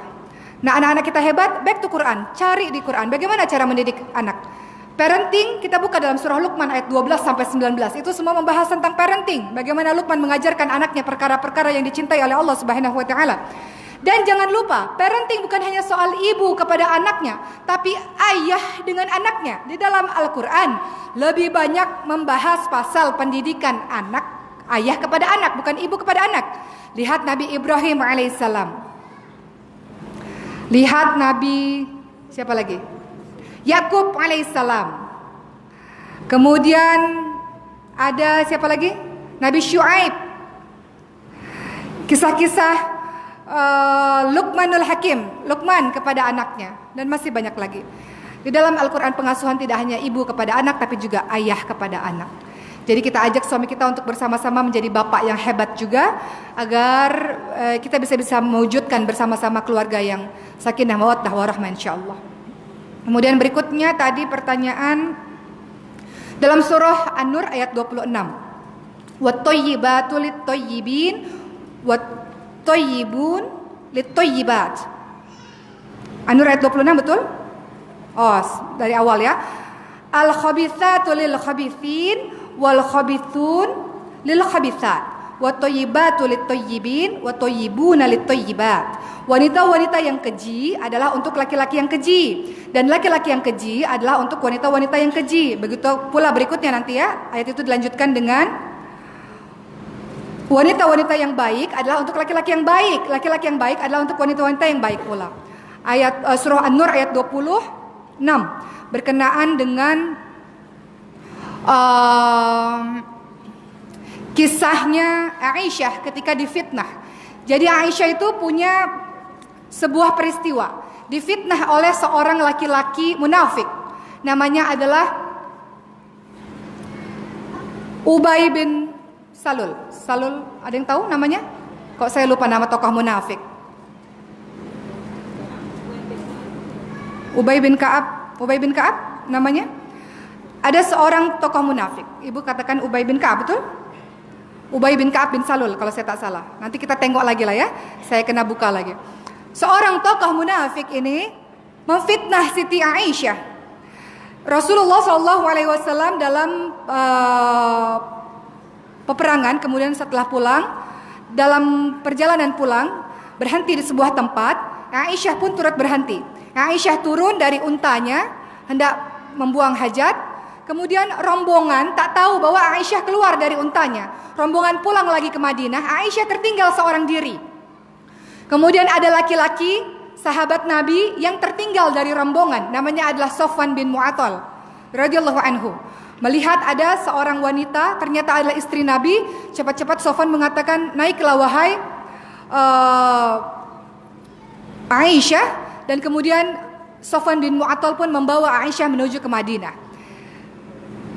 Kemudian pada akhirnya di Madinah gempar. Madinah semuanya orang-orang saling bercakap satu sama lain. Lihat, Aisyah datang ke kota Madinah dengan laki-laki ajnabi, laki-laki asing yang bukan mahramnya. Aisyah telah berselingkuh. Semua orang memfitnah Aisyah dengan mengatakan Aisyah adalah orang yang berselingkuh. Pun Rasulullah SAW agak sedikit berbeda sikapnya dengan Aisyah. Aisyah sedih, Aisyah minta pada Allah, apa ya Allah yang sesungguhnya terjadi? Kenapa orang-orang berkata seperti ini padaku? Akhirnya turun surah An-Nur yang membersihkan nama Aisyah. Dalam surah ini, dalam rangkaian surah An-Nur, surah-surah itu sebenarnya, ayat-ayat tersebut sebenarnya diturunkan agar orang-orang tahu bahwa Aisyah orang yang tak bersalah, tak patut perempuan baik-baik difitnah dengan sedemikian buruk. Namun ayat ini sering juga dijadikan sebagai ayat motivasi untuk orang-orang yang hendak menikah. Ketika ada orang-orang hendak menikah, mereka biasanya menggunakan ayat ini sebagai ayat motivasi. Wanita keji untuk laki-laki keji, laki-laki keji untuk wanita keji, wanita baik-baik untuk perempuan, untuk laki-laki baik-baik, laki-laki baik-baik untuk perempuan baik-baik. Ayat motivasi yang mengatakan bahwa kalau aku ingin mendapat pasangan yang baik, aku harus jadi baik terlebih dahulu. Boleh saja menjadi ayat motivasi. Artinya adalah kalau kau ingin mendapatkan yang baik-baik, maka harus bercermin dulu. Apakah dirimu sudah baik? Kalau dirimu sudah baik, insya Allah Allah akan bagikan pasangan-pasangan yang baik. Namun sesungguhnya ayat ini berkenaan dengan pembersihan nama Aisyah yang ketika itu dituduh menjadi perempuan yang berselingkuh. Perempuan-perempuan mukmin yang suci tak boleh dituduh dengan fitnah yang sedemikian keji. Namun pun kalau ingin dijadikan ayat motivasi, kalau ingin mendapatkan pasangan baik kita harus menjadi baik, itu pun tidak menjadi masalah. Ya, baik, surah An-Nur ayat 26. Terakhir sebelum kita berdoa bersama-sama, pertanyaan dari saudari kita, ada seorang anak yang tidak mau menikah karena ingin berbakti kepada kedua orang tua. Baik, ketahuilah bahwa Rasulullah memerintahkan kita untuk menikah. Namun menikah itu menjadi berbeda-beda hukumnya. Ada menjadi haram ketika menikah tujuannya adalah untuk balas dendam, untuk menyakiti dia. Nanti kalau sudah menikah aku sakiti dia, haram. Ada yang hukumnya menjadi wajib. Ada yang namanya biological needs. Di usia-usia tertentu rasanya tak sanggup lagi nih, kena kawin lah nih. Udah puasa tetap tak tahan juga, kena kawin. Wajib, sudah masuk dalam perkara wajib, apalagi laki-laki. Kata Allah, wahai pemuda, barang siapa yang mampu maka kawin, menikahlah. Tapi kalau tak mampu, berpuasalah. Artinya kalau masih mampu menahan, puasalah. Tapi manusia fitrahnya ada masa dia memerlukan. Tak perlu saya panjang-panjangkan ya. Ada masanya dia perlu. Sehingga ketika puasa itu sudah tak lagi mampu untuk membuat dirinya tetap suci, ada yang diinginkan oleh Rasulullah untuk menjaga kesucian dirimu adalah menikah. Menikah dikatakan sebagai setengah agama. Karena begitu berat perjalanan yang akan engkau lalui, tapi setengah agama nilainya. Dan menikah ini tujuannya adalah dari surah Ar-Rum ayat 21 yang saya ulang-ulang tadi, litaskunu ilaiha wa ja'ala bainakum mawaddatan wa rahmah. Tugasnya adalah untuk menenteramkan hatimu. Wahai perempuan-perempuan, kau menikah supaya dirimu tentram. Ada yang menjaga, ada yang melindungi.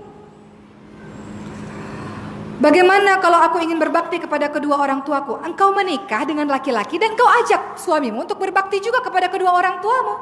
Apa susahnya?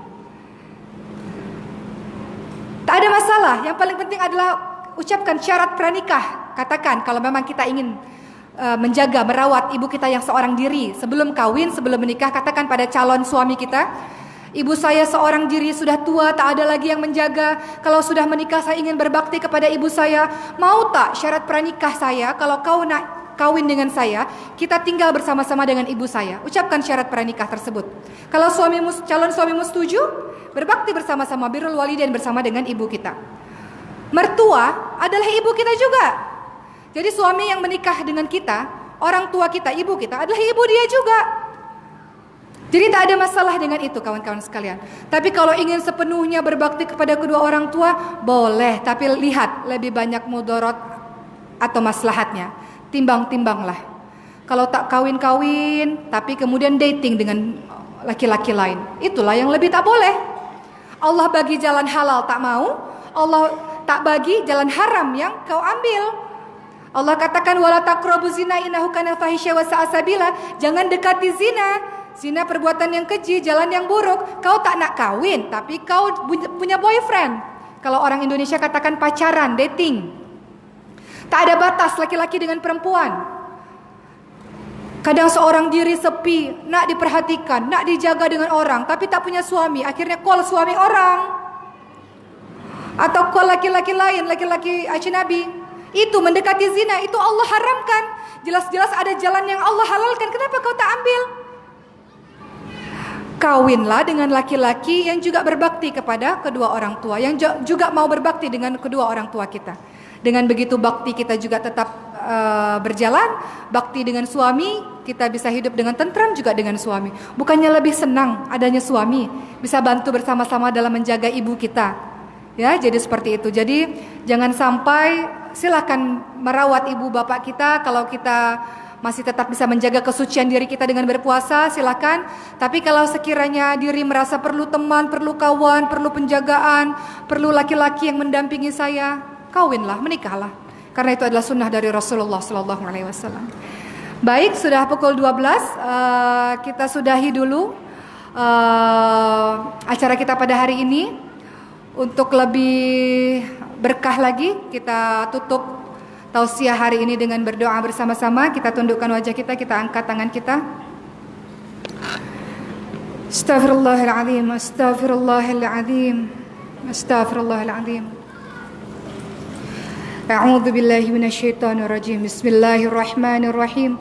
Alhamdulillahi rabbil alamin. حمد الشاكرين حمد الناعمين حمد يوافي نعمه ويكافئ مزيده يا ربنا لك الحمد كما ينبغي لجلال وجهك الكريم وعظيم سلطانك اللهم صل على سيدنا محمد وعلى آله وصحبه أجمعين. Ya Allah, wahai Tuhan yang maha pengasih lagi maha penyayang, pada hari ini kami berkumpul di masjid-Mu ya Allah, di rumah-Mu wahai Allah. Ampunkanlah segala dosa-dosa kami wahai Allah. Dosa yang kami sengaja maupun dosa yang kami tak sengaja wahai Allah. Dosa yang kami lakukan secara terang-terangan maupun dosa yang kami lakukan secara sembunyi-sembunyi ya Allah. Ampunilah dosa lisan kami ya Allah, dosa penglihatan kami ya Allah, dosa pendengaran kami ya Allah, dosa hati kami ya Allah, dosa prasangka buruk kami kepada orang lain ya Allah. Ampunilah ketika kami lalai dalam beribadah kepadamu wahai Allah. Ampunilah segala dosa-dosa kami ya Allah. Ampunilah dosa-dosa masa lalu kami ya Allah. Rabbana la tuzigh qulubana ba'da idh hadaitana wa hab lana min ladunka rahmah innaka antal wahhab. Jangan tunjukkan kami pada jalan kesesatan setelah Engkau berikan petunjuk bagi kami wahai Allah. Jadikan kami orang-orang yang salihah ya Allah, anak-anak yang salihah, istri yang salihah, ibu yang salihah, jiran yang salihah, kawan-kawan yang salihah ya Allah. Ya Allah, ampunilah dosa ibu bapak kami ya Allah. Kasihinilah mereka, sayangilah mereka sebagaimana mereka menyayangi kami di waktu kami kecil wahai Allah. Untuk ibu bapak kami yang masih Engkau berikan usia ya Allah, panjangkanlah umurnya ya Allah, berkahilah usianya ya Allah, sehatkanlah badannya ya Allah, kuatkanlah badannya ya Allah, kokohkanlah agamanya ya Allah. Jadikan di masa tuanya ya Allah masa yang penuh dengan ibadah kepadamu wahai Allah. Dan bagi orang tua kami yang telah wafat mendahului kami ya Allah, lapangkanlah kuburnya wahai Allah, terangkanlah kuburnya wahai Allah, tempatkanlah di sisi yang baik di sisi-Mu wahai Allah. Dan jadikanlah kami anak-anak yang mampu menyambung tali silaturahim, bersedekah atas namanya, senantiasa beristighfar kepadanya agar ia mampu mendapatkan derajat syurga yang tertinggi, wahai Allah. Ampunilah suami-suami kami ya Allah, suami kami yang mungkin pernah salah dalam membimbing kami, mendidik kami. Ampunilah kesalahannya ya Allah. Berikan kekuatan pada badannya untuk mencarikan nafkah yang halal untuk kami dan anak-anak kami, wahai Allah. Berikan kekuatan padanya agar mampu membimbing kami dan anak-anak kami, wahai Allah. Berikan kesabarannya dalam menghadapi kami, wahai Allah. Istrinya yang mungkin terkadang tak patuh kepadanya ya Allah. Sehatkanlah badan suami kami ya Allah. Kokohkanlah agama suami kami, wahai Allah. Buatlah ia senantiasa taat dan takut kepadamu, wahai Allah. Buatlah dia menjadi orang yang menjadi teladan bagi kami dan anak-anak kami, wahai Allah. Ya Allah, ampunilah dosa anak-anak kami ya Allah. Anak-anak lahir yang dalam keadaan fitrah, anak-anak yang lahirnya dalam keadaan bersih. Kamilah yang terkadang lalai dalam menjaganya ya Allah. Jadikanlah mereka anak-anak yang hebat, anak-anak yang sukses dunia akhirat insyaAllah ya Allah. Anak-anak yang kau jaga ya Allah, yang kau bimbing ya Allah. Ya Allah, berikanlah kami ilmu yang bermanfaat ya Allah. Dengan ilmu itu menjadi cahaya bagi kami ya Allah. Cahaya bagi kami untuk melakukan segala sesuatu yang Engkau ridhai, wahai Allah. Berikanlah kami ilmu yang bermanfaat, agar kalimat-kalimat yang keluar dari lisan kami adalah lisan-lisan yang bermanfaat, agar perbuatan-perbuatan kami adalah perbuatan-perbuatan yang bermanfaat, yang Kau cintai, yang Kau ridhai, wahai Allah. Wahai Allah, sehatkanlah badan kami dengan badan yang sehat. Kami senantiasa bisa bermunajat kepadamu ya Allah. Kami bisa melaksanakan fungsi kami sebagai seorang khalifah di muka bumi. Dan tolonglah kami ya Allah di dunia. Tolonglah kami ketika kami mendapatkan azab kubur. Tolonglah kami ketika di padang mahsyar. Dan tolonglah kami ketika menjalani titian siratal mustaqim. Dan jauhilah kami dari azab api neraka. Rabbana atina fid dunya hasanah wa fil akhirati hasanah wa qina adzabannar. Subhanaka rabbil izzati amma yasifun. Wassalamun alal mursalin. Walhamdulillahi rabbil alamin. Ibu-ibu sekalian, saya lupa menyampaikan, saya punya buku. Buku saya ada di luar. Saya menceritakan kisah Islam dan saudara-saudara muslim kita. Ini dia bukunya. Saudara-saudara muslim kita yang sedang berjuang mempelajari ilmu Allah, yang sedang berjuang untuk menciarkan Islam di Germany, di Spain, dan di Australia, di mana penjualan buku ini royalti akan disumbangkan untuk membina masjid di kota Sevilla, sebuah kota yang tidak memiliki masjid sama sekali. Mereka memiliki muslim 25.000 muslim tapi tak punya masjid. Mereka susah beribadah, mereka tak bisa sholat. Mereka ketahuilah bahwa banyak sekali mu'alaf. Mereka mengucapkan 2 kalimat syahadat tapi tak punya masjid. Saya ceritakan kisah perjalanan hidup mereka dalam buku ini. Buku-buku ini juga sudah saya sign. Bagi puan-puan sekalian, kawan-kawan sekalian yang nak beli buku ini ada di depan. Mudah-mudahan dengan begitu kita termasuk golongan orang-orang yang membina masjid dan mendapatkan syurga di rumah di syurganya Allah nanti. Terima kasih. Wabillahi taufiq wal hidayah. Wassalamualaikum warahmatullahi wabarakatuh.